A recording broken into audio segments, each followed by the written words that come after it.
తిరగబడ్డ తెలంగాణ హామీలు మోసం దౌర్జన్యంపై జనం తిరుగుబాటు ఎక్కడ చూసినా ధర్నాలు నిరసనలు ప్రభుత్వ తీరుపై పల్లె పల్లెన ధర్మాగ్రహం ఆందోళనతో అట్టుడుకుతున్న పట్టణాలు హైడ్రా వేధింపులతో ప్రభుత్వంపై బాధితుల మండిపాటు రుణమాఫీ కోసం రైతన్నల ఆగ్రహం గురుకులాలపై ఆడబిడ్డల పోరుబాట గాంధీ భవన్ ఎదుట జీవో 46 బాధితుల ఆందోళన జీతాల కోసం ఆరోగ్య మిత్రుల ఫైట్ పింఛన్ల కోసం రోడ్డెక్కిన వృద్ధులు కామారెడ్డి డిక్లరేషన్ కోసం బీసీ నేతల ఉద్యమం కష్టాలు కన్నీళ్లు ఆందోళనలు ఆక్రందనలు అయినా పట్టింపు లేని తనమో అధికార పీఠంపై కూర్చున్నామనే అహంకారమో రేవంత్ సర్కార్కు అవేమి అస్సలు కనబడడం లేదు. హైదరాబాదులు రుణమాఫీ కోసం రైతులు పింఛన్ల కోసం వృద్ధులు గురుకుల విద్యార్థులు ఉద్యోగాల కోసం నిరుద్యోగులు ఇలా అందరూ ఆందోళన బాట పట్టారు. ఇచ్చిన హామీ నిలబెట్టుకోలేని సర్కార్పై రోడ్లపైకి వచ్చి నిరసనలు తెలిపే వరకు ప్రభుత్వంపై తిరగబడే వరకు ఈ మొద్దుబారిన పాలకులకు రాష్ట్రంలోని ప్రస్తుత పరిస్థితులు అర్థమయ్యేలా లేవు.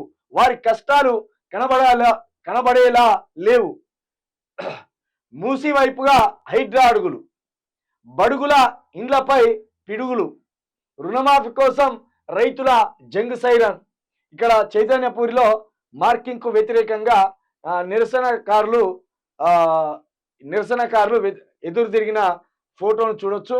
ఇక్కడ రైతులు అటు రైతు భరోసా కోసం కావచ్చు, ఇటు రైతు రుణమాఫీ కోసం కావచ్చు, ఇక్కడ మహిళా రైతులు కావచ్చు, అక్కడ మగవాళ్ళు కావచ్చు, ఇక్కడ నిరసన తెలియజేస్తున్న ఫోటో కూడా మనం చూడొచ్చు. అయితే ఇక్కడ నిజంగా రేవంత్ రెడ్డి గారిని కొంతమంది నమ్మారు. కాంగ్రెస్ పార్టీ తెలంగాణ ఇచ్చిందనే ఒక ఆలోచనతో కొంతమంది ఒక సెక్షన్ ఆఫ్ పీపుల్ ఒక్కసారి కాంగ్రెస్ పార్టీకి అధికారం ఇచ్చి చూద్దామని కొంతమంది అనుకున్నారు. అట్లా 1.5% పీపుల్ బీఆర్ఎస్ వద్దనుకొని కాంగ్రెస్కు అవకాశం ఇచ్చింది. అట్లా ఇవ్వడమే ఇప్పుడు శాపమైంది. ఇక్కడ ఇంకొక విషయం చెప్పదలుచుకున్నాను నేను. ఈ బీఆర్ఎస్ పార్టీ కావచ్చు, ఈ కాంగ్రెస్ పార్టీ కావచ్చు, ఆ బీజేపీ పార్టీ కావచ్చు, ఇంకా ఆల్ పార్టీస్ కావచ్చు, రైతులకు కావచ్చు, ఈ తెలంగాణ ప్రజలకు కావచ్చు కొండంత ఆశలు చూపిండు. హామీల పేరుతోటి మేనిఫెస్టో పేరుతోటి కొండంత ఆశలు చూపించిండు. ఇప్పుడు అవే సమస్యలకు మూలమైనవి. వీళ్ళు గొంతమ్మ కోరికలన్నీ రాసుకొచ్చిండ్రు అధికారం కోసం. అది బీఆర్ఎస్ పార్టీ కూడా దాన్ని కూడా ఏం విడిచిపెట్టేయలేదు.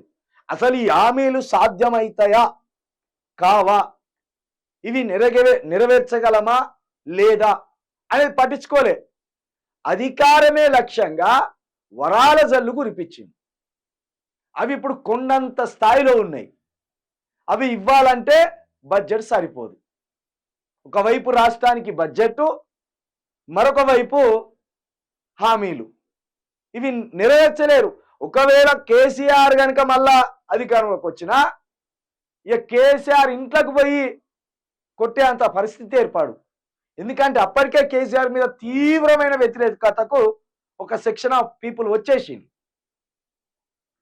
ఇప్పుడు వీళ్ళు 4000 పింఛన్లు ఎక్కడ ఇవ్వాలి, 7500 రూపాయల రైతు భరోసా ఎక్కడ ఇవ్వాలి, ఇంకా రుణమాఫీ జరగని రైతులను ఎప్పుడు తృప్తిపరచాలి, 500 బోనస్ ఎప్పుడు ఇవ్వాలి, కౌలు రైతులకు 12,000 రూపాయలు ఎప్పుడు ఇవ్వాలి, ఉచిత కరెంట్ ఎప్పుడు ఇవ్వాలి, 200 యూనిట్ల ఫ్రీ కరెంట్ ఎప్పుడు ఇవ్వాలి, మహిళలకు 2,500 రూపాయలు ఎప్పుడు ఇవ్వాలి. ఇట్లా ఒక్కొక్కటి తడిసి మోపడే అంత హామీలు ఇచ్చింది.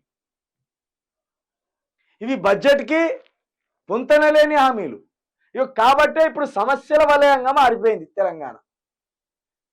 ఒకవైపు ఇచ్చిన హామీలే నెరవేర్చలేని పరిస్థితి, మరొక వైపు ప్రజల గుండెల మీద పొడిచినట్టు ఎత్తాలి దొంగలు. హైడ్రా పేరుతోటి కొందరిని, మూసీ నది సుందరీకరణతోటి కొందరిని. వాళ్ళు బిక్కుమంటూ కాలం వెల్లదీయవలసిన పరిస్థితి కనబడుతుంది తెలంగాణలో. ఏ అర్ధరాత్రి వచ్చి వాళ్ళ ఇంటి మీద పడతారో తెలియదు, అట్లా అయిపోయింది.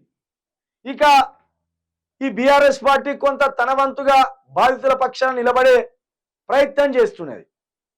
కానీ ఈ మొండి సర్కార్, ఈ తొండి సర్కార్, ఈ మానవత్వం లేని సర్కార్ ఇవి సమస్యలే కాదన్నట్టు వాళ్ళు పట్టించుకుంటలేరు. పైగా ఈ మెయిన్ స్ట్రీమ్ మీడియా ఏదైతున్నదో, ఈ మెయిన్ దినపత్రికలు ఏవైతున్నాయో అవి ఇలాంటి వార్తలు అసలే రాస్తలేవు. ప్రజలకు మాకేం అవసరం, సర్కార్ వేసే ఎంగిలి మెతుకులు మాకు కావాలి అన్నట్టు ఈ మెయిన్ స్ట్రీమ్ మీడియా, ఈ దినపత్రికలు ఇవి ఇట్లా అలవాటు పడ్డాయి. కాబట్టి రోజు ప్రజల కష్టాలను ఇక్కడ ఏ కరువుగా పెట్టినా కూడా ఈ ప్రభుత్వానికి మాత్రం సిగ్గొస్తలేదు. కాబట్టి రానున్న రోజులైనా మేనిఫెస్టోలు ప్రజలు చదవడం అలవాటు చేసుకోండి. ఎవ్వడు ఏం రాసిండు, అసలు తెలంగాణ బడ్జెట్ ఎంత, వీళ్ళు ఇచ్చిన హామీలకు ఈ బడ్జెట్ సరిపోతుందా, ఇది ఒక్కసారి పోల్చి చూసుకోండి. వాడోడు 4,000 ఇస్తానంటే, వీడోడు 5,000 ఇస్తానంటే చలో ఉరుకుతాం గుద్దుతాం, తర్వాత ఎందుకు ఇస్తారేమని రోడ్ల మీదకి వచ్చి లొల్లి పెడతామంటే అయ్యే ముచ్చట కాదు. మనం సంపాదించుకోవాలి, మనకు వాడు ఉపాధి ఇవ్వాలి, ఆ ఉపాధి ద్వారా మనం సంపాదించుకోవాలి. అంతేగాని బిచ్చగానికి వేసినట్టు హామీలన్నింటినీ ఎత్తా అంటే మనం ఆశపడి గుద్దుతే ఓట్లు ఇట్లనే ఉంటుంది. ఇట్లా రైతులు వచ్చి రుణమాఫీ కోసం జంగు సైరం చేయాలి, వానికే ఓట్లు వేయాలి, మళ్ళీ వాని దగ్గరికి పోయి కాళ్ళు మొక్కాలి. కాబట్టి మేనిఫెస్టోల మాయలో పడకండి, మేనిఫెస్టోల మాయలో పడకండి. మేనిఫెస్టోల మాయలో పడే ఈరోజు ఓ సర్కారు కూలిపోయింది, ఓ సర్కారు వచ్చింది. వచ్చిన 10 నెలల్లో కేవలం 10 నెలల్లో ఇలాంటి తతంగం అంతా జరుగుతుందంటే కేవలం అత్యాశకు బయలు ఓటర్లు, అత్యాశకు 4,000 పింఛన్ ఇస్తానంటే ఎట్లా మీరు రాష్ట్ర బడ్జెట్ ఎంత, వాడు 4,000 పింఛన్ ఎట్లా ఇస్తాడు వాడు, అది సాధ్యపడని విషయం. అందుకే ఈరోజు ఈ కన్నీళ్ళు, ఈ కష్టాలు.